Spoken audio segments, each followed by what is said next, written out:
Good morning students. कल हमने पढ़ा था ब्रायोफाइट्स, और जैसा कि तुम देख रहे हो प्लांट किंगडम में क्या है कि सबसे पहले जो कैटेगरी पढ़ी वो थी एल्गी।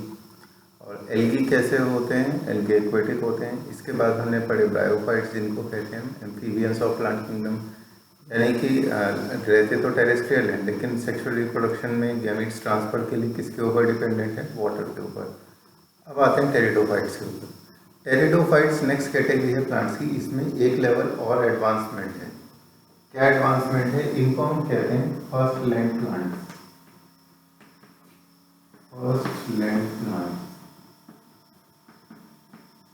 और जैसा कि तुमने उसमें देखा था ब्रायोफाइट्स के केस में, ब्रायोफाइट्स में जो ऑर्गेनिज्म है उसकी बॉडी बहुत कम डिफ्रेंशिएटेड होती है, जिस वजह से क्या है कि आराम से वो डिफ्यूजन के थ्रू भी वाटर को एब्जॉर्ब कर सकता है अपने आसपास से। लेकिन चूंकि ये लैंड प्लांट्स हैं और लैंड प्लांट्स को इस तरह से ग्रो करना होता है कि कम वाटर में भी ग्रो करना पड़ता है ना। लैंड पे हर जगह वाटर उतना अवेलेबल नहीं होता। इसका मतलब इनके अंदर वाटर के ट्रांसपोर्ट के लिए स्पेशल टिश्यूज होने चाहिए। तो इसीलिए they have special tissue for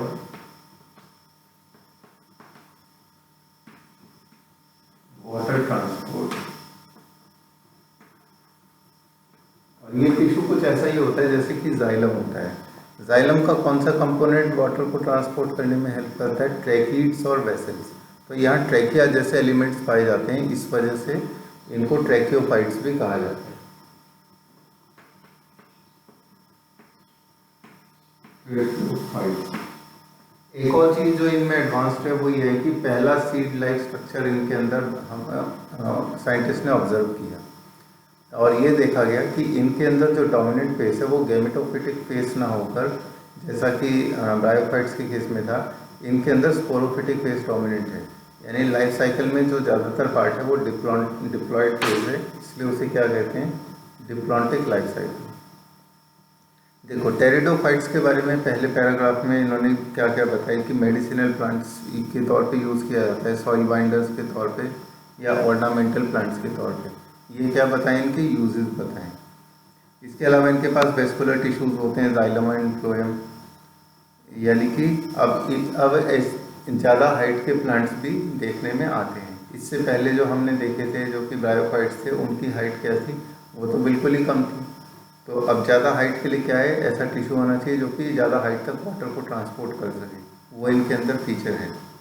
इसके बाद नेक्स्ट देखो, they are found in cool damp shady places, though some of them flourish well in sandy soil conditions. क्योंकि अब इनके पास इस तरह के टिश्यूज आ गए जो वाटर को ट्रांसपोर्ट करने में हेल्प करते हैं। अब मेन प्लांट बॉडी यहाँ पर स्पोरोफाइट है, जिसमें कि true root, stems and leaves पाए जाते हैं। 3.3 फिगर देखो, इसमें जो ए वाली फिगर है इसमें लीव, स्टेम और रूट्स ये सब दिखाए गए। ठीक है। अब बात आती है आगे। अब नाम दिया जाता है कि लीव्स दो तरह की हैं, या तो स्पोरोफिल हैं, सॉरी, या तो छोटी हैं या फिर बड़ी हैं, या तो माइक्रोफिल्स हैं या फिर मैक्रोफिल्स हैं।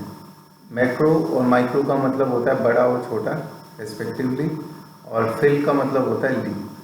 तो मैक्रोफिल यानी कि बड़ी लीव और माइक्रोफिल यानी कि छोटी लीव। इसके बाद next, sporophytes bear sporangia that are subtended by leaf-like appendages called sporophylls. देखो, ये जो एक नई टर्म आई है इसका क्या मतलब है? स्पोरोफिल। स्पोरोफिल का मतलब होता है, फिल मीन्स लीफ होता है, स्पोरो मीन्स स्पोर होता है। तो ऐसा लीफ लाइक स्ट्रक्चर जिसके ऊपर स्पोर प्रेजेंट है उसे स्पोरोफिल कहेंगे। और स्पोरोफिल का अरेंजमेंट होता है, उसको कहते हैं हम कोन्स या स्ट्रॉबिलाई। वही उन्होंने नेक्स्ट लाइन में लिखा है, इन सम केसेस स्पोरोफिल्स में form distinct compact structure called strobili और कोन्स। सपोज करो ये एक लीफ लाइक स्ट्रक्चर है जिसके अंदर स्पोर्स डेवलप हो रहे हैं, तो इसे कहेंगे स्पोरोफिल। और स्पोरोफिल का जो अरेंजमेंट है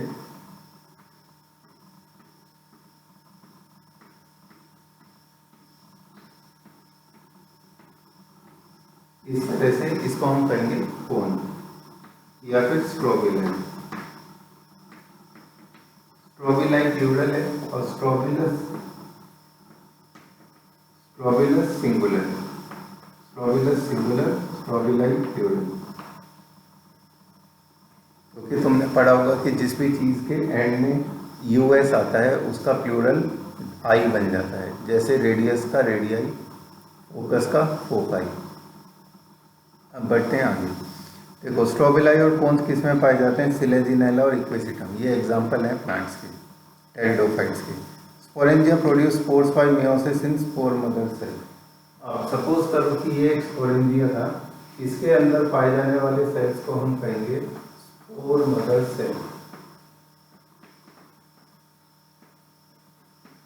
ठीक है, ये स्पोर बनाएगा कैसे? मियोसिस से। मियोसिस से बन जाएंगे इसके अंदर स्पोर, और ये स्पोर क्या करेंगे जब ये जर्मिनेट होंगे तो फिर ये किस चीज को जन्म देंगे? नए प्लांट को, नए स्ट्रक्चर को, जिसको कहेंगे गैमेटोफाइट।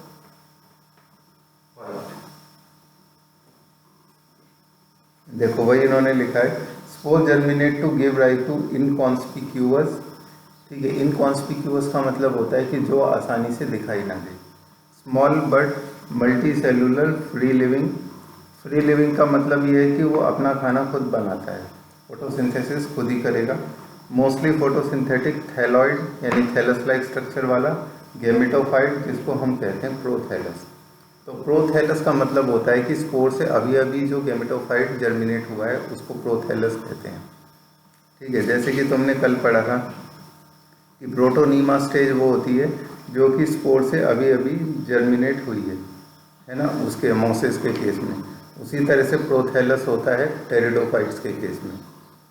अब प्रोथैलस, इसके बाद क्या लिखा है? These gametophyte require cool damp shady places to grow. ये बात तो हम पढ़ ही चुके हैं। Because of the specific restricted requirement, इसकी वजह से इनकी जो एबंडेंस होती है वो बहुत ही कम जगहों पर ये पाए जाते हैं, क्योंकि ये कैसे हैं? इनको कूल डैम्प शेडी प्लेसेस चाहिए।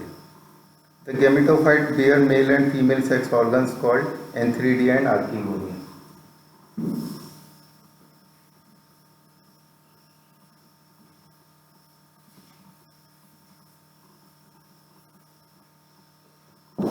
सपोज करो कि ये एक स्पोर है और ये दूसरा स्पोर है, इसके जर्मिनेट होने से बना ये गैमेटोफाइट, इसके जर्मिनेट होने से बना ये गैमेटोफाइट। गैमेटोफाइट का मतलब होता है प्लांट टिश्यू, और गैमेटोफाइट का मतलब है कि ऐसा प्लांट टिश्यू जो कि गैमीट्स को कैरी कर रहा है, क्योंकि गैमेटोफाइट में फाइट का मतलब तो प्लांट और गैमीटो का मतलब है गैमीट। गैमीट जिस प्लांट के ऊपर हो उसको कहेंगे गैमेटोफाइट। ठीक है, अब जैसे सपोज करो कि एक स्पोर से जर्मिनेट होकर ये गैमेटोफाइट बना, एक से बना, इसमें प्रेजेंट है एंथ्रीडियम,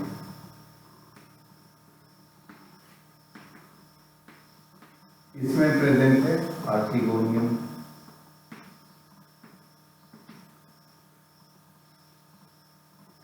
अब ये एंथ्रीडियम आर्किगोनियम क्या करेंगे?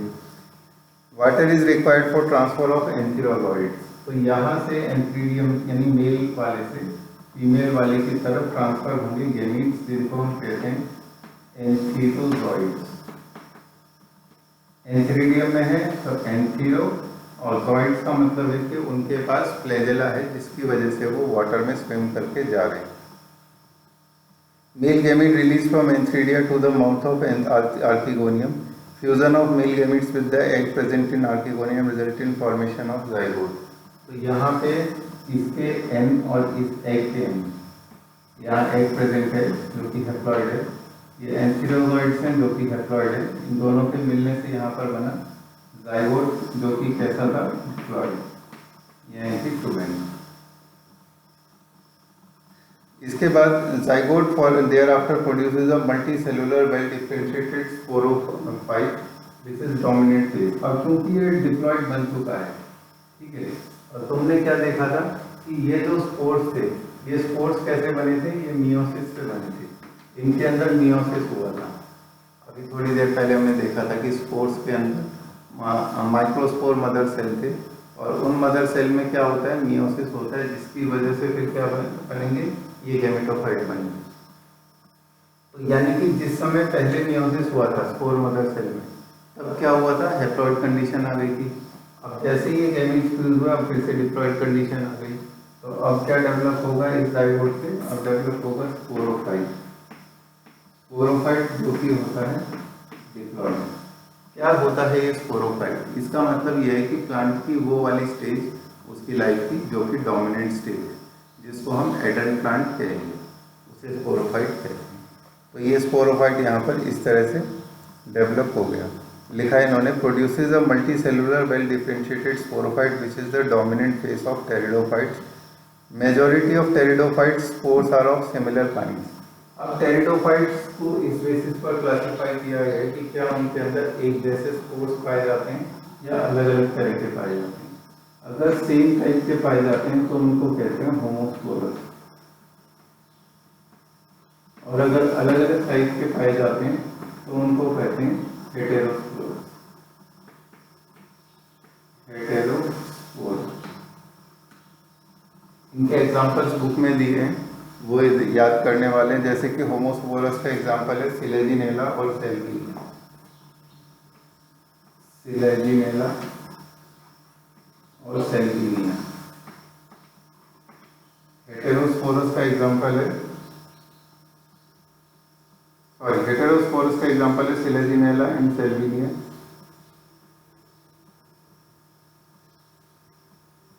है ना, और ये हेटेरोस्पोरस के एग्जांपल हैं। इसके बाद आगे, megaspores and microspores will germinate and give rise to female and male gametophytes respectively. तो अगर हेटेरो है तो इसका मतलब यहाँ दो तरह के स्पोर्स होंगे, एक तो मेगास्पोर और एक माइक्रोस्पोर। माइक्रोस्पोर के जर्मिनेट होने से बनेगा मेल प्लांट और मेगास्पोर के जर्मिनेट होने से बनेगा फीमेल प्लांट। या वो जबकि जो होमोस्पोरस होते हैं उनमें स्पोर्स के जर्मिनेट होने से क्या बनते हैं, ऐसा स्ट्रक्चर बनता है जिसको कि हम कहते हैं बाइसेक्सुअल, क्योंकि उसमें दोनों ही टाइप के स्पोर्स पाए जाएंगे। या हम ऐसा कह सकते हैं कि दोनों ही तरह के कोन्स पाए जाएंगे, मेल कोन भी और फीमेल कोन भी। मेल कोन कहेंगे जिसमें मेल स्पोर बियरिंग स्ट्रक्चर यानी कि मेल स्पोरेंजियम होंगे, और फीमेल वो होगा फीमेल कोन उसको कहेंगे जिसमें कि फीमेल स्पोर बियरिंग स्ट्रक्चर यानी कि स्पोरेंजिया होंगे। इसके बाद है the female gametophytes in these plants are retained on the parent sporophyte for variable periods. इसका मतलब यह है कि ये भी स्पीशीज टू स्पीशीज वेरी करता है कि वो कितने समय तक स्पोरोफाइट के ऊपर रहेंगी। ये जो स्पोरोफाइट, ये जो गेमेटोफाइट्स हैं, और उसके बाद वो गेमेटोफाइट फिर क्या करते हैं, वो जर्मिनेट करने की कोशिश करते हैं। The development of zygote into young embryos takes place inside the female gametophyte। तो यानी कि ये कुछ ऐसे ही है जैसे कि हायर प्लांट्स में होता है कि जाइगोट का यानी कि सीड का जो डेवलपमेंट होता है वो किस में होता है, वो फीमेल फ्लावर के अंदर ओवरी में होता है। ठीक उसी तरह से यहाँ पर भी है कि जाइगोट का जो डेवलपमेंट है एम्ब्रियो में वो कहाँ हो रहा है, वो फीमेल स्ट्रक्चर के अंदर जिसको फीमेल गेमेटोफाइट कहते हैं उसमें हो रहा है। तो ये इवेंट कैसा है, सीड हैबिट का प्रिकर्सर है, यानी कि एक तरह से सीड हैबिट की यहाँ पर शुरुआत हो गई है। जैसे हायर प्लांट्स में हम देखते हैं कि सीड्स बनते हैं ओवरी के अंदर फर्टिलाइजेशन के बाद, उसी तरह से यहाँ हम क्या देख रहे हैं कि फीमेल गेमेटोफाइट यानी कि फीमेल स्पोर बियरिंग स्ट्रक्चर के अंदर डेवलप होते हैं जाइगोट। पहले जाइगोट बनता है और फिर एम्ब्रियो बनता है। Considered an important step in evolution, यानी कि एक इम्पॉर्टेंट स्टेप था एवोल्यूशन में। अब देखो इनकी क्लासिफिकेशन की गई है टेरिडोफाइट्स की, साइलोप्सिडा, लाइकोप्सिडा, स्फेनोप्सिडा और टेरोप्सिडा। हर एक की जो इंडिविजुअल एग्जांपल्स हैं, जैसे साइलोप्सिडा का एग्जांपल साइलोटम है, लाइकोप्सिडा का सिलेजिनेला लाइकोपोडियम है, स्फेनोप्सिडा का इक्विसिटम, टेरोप्सिडा का ड्रायोप्टेरिस टेरिस एडियंटम है। ये याद रखने। अच्छा, एक चीज़ और बतानी है, अगर फिगर 3.3 देखो तो इस फिगर में तुम्हें ये दिख रहा है कि जो सेकंड वाला डायग्राम है बी इक्विसिटम, यहाँ पर स्ट्रोबिलाई दिखा है। स्ट्रोबिलस या स्ट्रोबिलाई का मतलब है कि स्पोर बियरिंग स्ट्रक्चर, ठीक है, इसके अंदर स्पोर डेवलप होगा।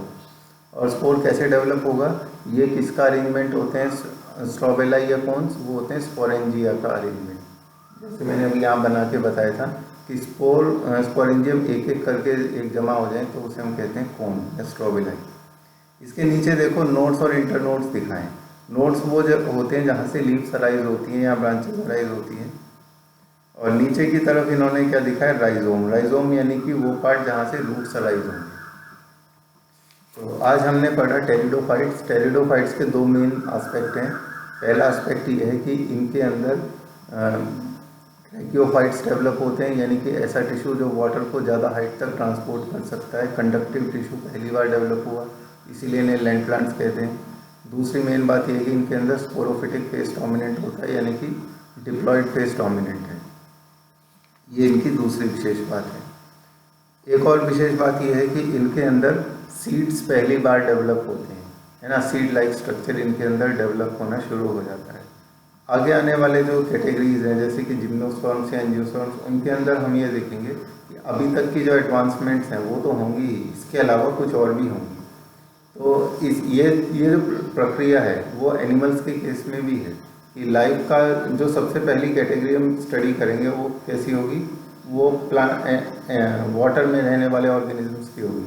लेकिन धीरे धीरे सिक्वेंशियली हम जैसे मूव करेंगे तो टेरेस्ट्रियल आते जाएंगे, है ना। नई नई फीचर्स ऐड होती जाएंगी, इसी को इवोल्यूशन कहते हैं। ठीक है, थैंक यू।